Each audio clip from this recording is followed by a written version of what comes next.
খামের মধ্যে mobile phone ভরে স্ট্রং রুমে নিয়ে যাওয়ার চেষ্টা। আসানসোল ইঞ্জিনিয়ারিং কলেজের গণনা কেন্দ্রের সামনে উত্তেজনা। রাজ্য সরকার এবং ইলেকশন ডিউটির স্টিকার সাঁটা গাড়িতে খামবন্দি মোবাইল ফোন উদ্ধার ঘিরে চাঞ্চল্য।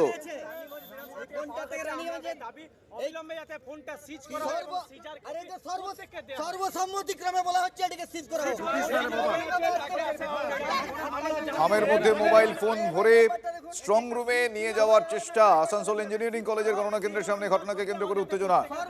রাজ্য সরকার এবং ইলেকশন ডিউটির স্টিকার সাঁটা গাড়িতে খামবন্দি সেই মোবাইল ফোন উদ্ধার হয়।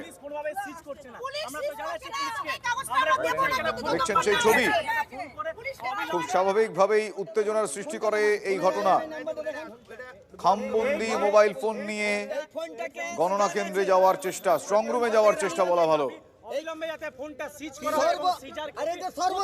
আসানসোল ইঞ্জিনিয়ারিং কলেজের গণনা কেন্দ্রের সামনে ঘটনা ঘটে। উত্তেজনা ছড়িয়ে পড়েছে ঘটনার পর। খুব স্বাভাবিকভাবেই সেই ছবি আপনারা দেখছেন। আপনাদের আরো একবার একটু বড় করে এনসার্কেল করে আমরা দেখাচ্ছি। মোবাইল ফোনটি নিয়ে যাওয়া হচ্ছিল খামবন্দি করে।